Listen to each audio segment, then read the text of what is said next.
Thank you for the opportunity today to give an update on how to access Cryo-EM capabilities at EMSL. I will show you the three different types of methods that we can do with our Krios Cryo-TEM, as well as how to access it.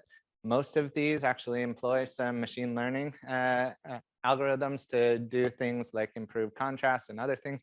I won't touch on that because today's talk is really about trying to showcase how you can get access and some of the things that are possible through highlighting other user projects. So let's get on with it. So over 60 years ago, Richard Feynman wound up saying that it's very easy to answer a lot of biological questions. You just have to look at it. And this was a very famous quote. And the movie that you're seeing right now is a striking illustration developed by Harvard over 15 years ago. Using data that had been collected from X-ray crystallography, NMR, electron microscopy over the prior 40 years to really showcase what the knowledge was for how a living cell comes together, what's the architecture, and so forth. And while this is a beautiful illustration, it represents only a fraction of what's actually in the cell. So there's still a huge wealth of data that still needs to be collected, interpreted, and understood in order to really be able to understand how cells are constructed and how they ultimately work and their dynamics over time. And so electron microscopy is a really powerful tool with this, but until 2013, electron microscopy was kind of known as blobology. And that was because although we could see the detail and have individual pixel sizes of a few angstroms or even smaller, we suffered from motion artifacts. And so this image, you can see this is actually a virus, and it looks like you can see the two spheres. But after the advent of direct electron detectors, and importantly, motion correction, where we can now fractionate a single image into multiple different frames, and then correct the motion between those frames to then get a motion corrected image, now you can see the same exact sample before and after motion correction. And so it's the image on the far right over there after 2013 that has really driven a revolution in cryo-EM. And so you may have heard about, it's an interesting figure down there. It actually says the revolution will not be crystallized. I'm not sure how it's displaying like that. But the point is that in 2013 and 2014, there was a huge shift in the overall field, whereas when electron microscopy was blobology, we could never compete with X-ray crystallography or NMR. We still had to have 2D crystals or 3D crystals of proteins to be able to get even down to 2 angstrom resolution. Now, with the advent of direct electron detectors, we've actually pushed the resolution to about 1.1 angstrom worldwide, and that's all from a sample that's not in crystalline form. It's just single particle proteins freely suspended in solution. This also drove the Nobel Prize in Chemistry in 2017. So the field has had a huge reemergence and rebirth kind of in terms of what is possible with it. And so even though we wind up having the phenomenal new excitement in the field with these capabilities, we do still have two limitations. I'm sorry, apparently the codec doesn't work on this computer. This would be a movie where the purple and red object is spinning, and the light source stays the same, and then the projected density at the bottom would actually be changing. This is meant to be a movie which is showing that in order to reconstruct the 3D object using anything from electron microscopy, since we collect 2D images, the only way to get the original 3D object is to be able to see that object from multiple different views. And this is either having equivalent particles that adopt random orientations and using all of those together, or taking the same sample and intentionally tilting it so that you see it at different views. So that becomes one limitation to all electron microscopy techniques. The other, and thankfully this movie is playing because it's a little harder to describe without it, is damage artifacts. Electron beams are highly charged. We are accelerating these to 300,000 electron volts. And so they impart a lot of energy when they strike the sample, and biological samples are very fragile. This is a dose series where you can see initially very clean, what look like train tracks, black train tracks on the background. Those are microtubules. Those are the protofilaments of the microtubules.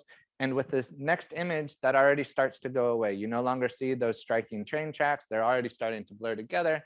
Then you see these bubbles coming up. Those bubbles are hydrogen that is being broken off of the protein through the interaction with the electron beams. Hydrogen bonds are broken, hydrogen is liberated. It's in a frozen state, so the hydrogen gas builds up as little gas bubbles, and that's what you're seeing. So the key factors here is, even though we can now get atomic resolution with electron microscopy, we're still limited by needing to see the same sample or equivalent samples from multiple views, and we have to stay underneath the threshold of damage in order to preserve the highest resolution features. That being said, here at EMSL, we do have a Cryo-EM state-of-the-art that was installed 2 years ago. It's now fully commissioned, started work with user samples in basically 3 main areas. Small molecule micro-ED is one where if you have a small crystal, usually things that are too small for X-ray crystallography, you can put it into the microscope, collect a continuous rotation pattern from it, and directly solve the structure of it from it. We can also work with protein crystals that are similar using protein micro-ED, where the same concept applies. And now the only limitation is with small molecules, you can solve the structure directly from the data. You don't have to have other prior information about the molecule. Phasing is not an issue. With proteins, we do have a limitation that for phasing, we have to use molecular replacement, which means you have to have a homology model to begin with. Before 2 years ago, this would have been a very big challenge for most proteins, but with AlphaFold 2 coming out with a large range of models, even if they are not completely confident with those models, even in some regions, or the entire structure is not known, as long as there's homology to some protein, we can use it as a starting base for molecular replacement. Single particle imaging, I already talked about a little bit in terms of we can take a protein, purify it from solution, take that droplet, put it on a TEM grid, vitrify it so that the water doesn't have time to crystallize, and then we put it in the microscope. By doing that, many proteins, not all of them, will adopt random orientations with it. And so in a single image, we will usually have an image that's far bigger than this screen at that scale. But in terms of that one, you probably see about 50 particles at different orientations and so forth. And so each one of those would be boxed out and then be used together to get the 3D reconstruction. And we can get 1.5 angstroms for many different proteins on our particular Cryos. The last is whole cell tomography or electron tomography. And this is an approach where instead of assuming the sample is equivalent and you can adopt random orientations, you take the one sample and intentionally tilt it to get the different views. And the top shows a tilt series that's aligned. The bottom shows the resulting reconstruction, slicing through it with 1 angstrom steps for each individual one. And so you can see all the little black specks in the middle of the protein or in the middle of the cell. Right over here. So here's the cell outline. All of those black specks that you can see are individual ribosomes in that particular cell. So as I've described it, and now how you can see here, the 3 techniques, micro-ED, single particle imaging, and electron tomography, actually span a very large range from everything from individual atoms and small molecules up to whole cells and tissues. We can go beyond this by doing some sample preparative approaches that allow us to take a tissue, thin it down, to put it in the microscope and still be able to look at it. So you can really address much of the ultrastructure as well as atomic structure of individual proteins and small molecules with it. And so to try and identify some of what you could do with this, let's focus on each of the 3 areas. So with micro-ED, the process is very straightforward. As I mentioned before, you have a small crystal that you can't put into an X-ray microscope. You put it on a TEM grid, put it in the microscope, and collect a continuous rotation diffraction series. The bottleneck has been how to process that data. And so we actually worked on creating AutoMicro-ED, which is a software package that is now available. This QR code would take you directly to the GitHub page. But this is a software program that using a single command line call, you can actually take the output of the data set collected off the microscope and wind up getting a structure solution at the end with no interference by the user. You can turn on a couple intermediate steps that would allow you to interact with the data and make sure that it's working properly. And you can also add in a bunch of different advanced features to be able to do it. but by default, it will actually work just from a single command line call, and you don't have to know anything about the structural processing approach in order to get a final solution. But importantly, one of the things is that AutoMicroED also directly addresses heterogeneity. So if you have a sample, a natural sample, potentially from soil organic matter or something, you put it on a grid, that sample is going to have multiple crystal types on it.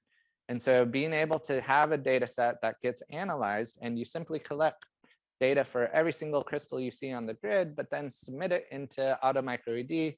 And with one command, it will automatically process all the data, separate them into different unit cell groups, process the structures differently, and output every single structure that's found within that.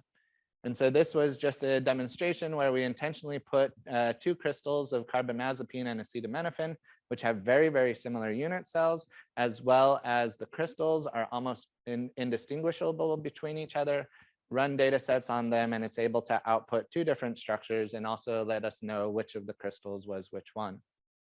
So a very powerful tool, especially for small molecules and protein that you can form 3D crystals from. But I mentioned also single particle imaging, which doesn't require crystallization. And so what that looks like, I had mentioned that we can get images like this, where we have individual particles, which each little black sphere here is an individual apoferritin molecule. So it's composed of 24 monomers that assemble in this octahedral symmetry, and you can see them all over the place. Each one of these would be computationally boxed out and then get averaged together to see if there's common views. You get 2D class averages here. And then once you get to this stage, you've pretty much been able to get rid of junk particles or other things. You now refine the particles that are true particles. And you can see here the ultimate 3D reconstruction that passed to 1.9 angstrom overall resolution. And so this entire data set was actually acquired in less than 2 days to go from collecting the data to getting this atomic structure. So the approach works, but what have we been doing with it? Well, with users, Jenny Hyde and Wes Van Voorhees from University of Washington, we've been working with a protein called NSP15. This is an endonuclease from SARS-CoV-2. And we've been looking at the wild type form of this, as well as in the presence of a drug, small molecule, exabril, that's bound and thought to inhibit its mode of action. And we've also been trying to look at how, in the presence of both exabril and just the RNA that it normally works on, what's the interaction mode? How does it bind? How does it actually work with it? And so this work is still in progress. You can see we got some very nice structures of the wild type and in the presence of the drug, showing that mode of action. Right now, we're struggling with getting the ratio of RNA to protein right in order to be able to get rid of some background noise. But even with that, we're already at 4.5 angstroms, and you can already see the chain of the RNA binding to the surface.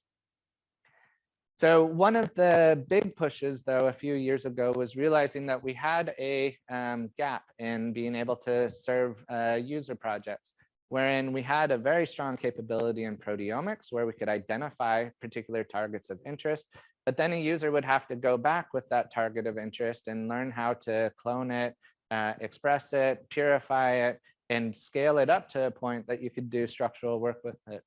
Instead, we wound up investing time in developing a cell-free pipeline where we can take a clone and in a test tube in 24 or 48 hours, scale it up and express it, do direct purification. In this case, you're looking at glutamine synthase with a 1-step purification, affinity purification, and then we do another step where we get rid of the 3x flag on it. You can do functional assays, scale it up and send it for X-ray crystallography screens or for Cryo-EM, and ultimately you get to the same structure for it. So this has been really exciting, and most recently we've had an example where it took 28 days to order and receive a custom clone of a protein called artemin. And once we had that clone, 3 days later we had it fully scaled up, and then 5 days after that we had an atomic resolution structure at 2.5 angstroms from Cryo-EM. So it took 28 days just to get the clone and 8 days to have an atomic resolution structure from it with this pipeline. That doesn't work for every single sample, but it's one of the more exciting ones. In addition, that same pipeline as well as Cryo-EM can be linked to other capabilities that we have. This was an example where we had a protein that's a pseudoenzyme, PDX 1.2, that's non-functional, that interacts and somehow regulates PDX 1.3, which is a homologous version of the same protein, but that is active. And it was thought that PDX 1.2 regulates PDX 1.3 by forming hexameric rings of both of them that then interact in a 6-mer relationship. We use cell-free expression, native mass spectrometry, and cryo-EM, and we're able to completely refute this model, wherein we have evidence that you can actually form every single stoichiometric version from pure PDX 1.2 to pure PDX 1.3 and everything in between. And it was not happening as stacked homomeric rings, but actually you get interspersion between those rings of each of the different molecules. So using the strength of cell-free expression as well as native mass spectrometry and cryo-EM really helped us to completely change the way people are looking at the action of this particular protein. Now, finally, with electron microscopy or electron tomography, there's a couple of different approaches. I mentioned that you can work with a whole cell, but we're limited with electron tomography to looking at things that are generally less than about 700 nanometers in thickness, which means a lot of bacterial cells are totally fine. But if you have anything bigger than that, you need to thin it down. And so the Aqualos 2 is another instrument that we have available. And what this has is both an electron beam and an ion beam. And you can use the ion beam to mill away or cut away a particular sample. Now, this is a particular 3D volume where you're looking at slice and view, which isn't pure 3D, but it allows us to sample the 3D space. And here you're seeing the orange are individual bacteria, the blue are nanoparticles, and you're seeing how those interact in nature as well as how those get uptaken. Another mode is to be able to use this to selectively pull out an area of interest, where you can use the ion beam to create a trench, bring in a micromanipulator, weld it to it, undercut it to remove the sample, lift it out, attach it to a TEM grid, and thin it down then to make it compatible with imaging on the Krios. Alternatively, instead of working with a super thick sample that you can't do much with, you can also put it directly on a TEM grid, and then while it's there, you can cut away the substrate as well as the sample, thin it down to a point where it's electron transparent. And now you can look at 2-cell interfaces here, and you can see plasma desmata spanning those 2 spaces. So we're currently working with this user group in order to try and do subtomogram averaging and solve the structure of this plasma desmata that's spanning the space. So overall, we have a lot of capabilities that span the different spatial scales relevant to biology, but how to access it? Well, we've got 2 different paths. Normal EMSL access through any of the EMSL calls if you want to access multiple different capabilities. If it's only cryo-EM, you can contact me in order to gain access to the other half of the instrument to be able to do directed research. You can look at the EMSL page for any of the calls, click on those to be able to do the combination.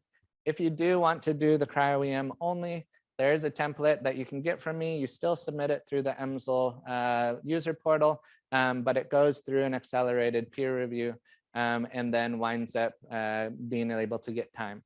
And with that, I'd like to thank the larger team involved, as well as our funding source, largely from DOE, as well as EMSL, which have split costs, both for the purchase of the Krios as well as the long-term operation.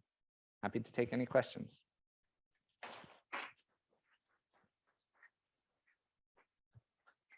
Thank you, James. So we have time for one more question.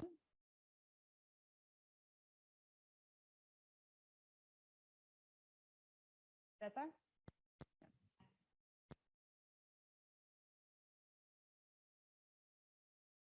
Slice and view, the step size, we traditionally do somewhere between 10 and 100 nanometers for it. It depends on what you're trying to go after. The ultimate resolution for our system is somewhere around 10 nanometer spatial resolution. So 10 nanometer step size, if you're working with a small bacteria, would give you kind of uniform spacing with it. But you do have a gap. With slice and view, it's just a 2D image, you cut away, and then you get a 2D image, and you don't have the full 3D volume with it. So, but if we're working with a larger thing like a plant cross section or whatnot, then 100 nanometer steps because you need to get through more material.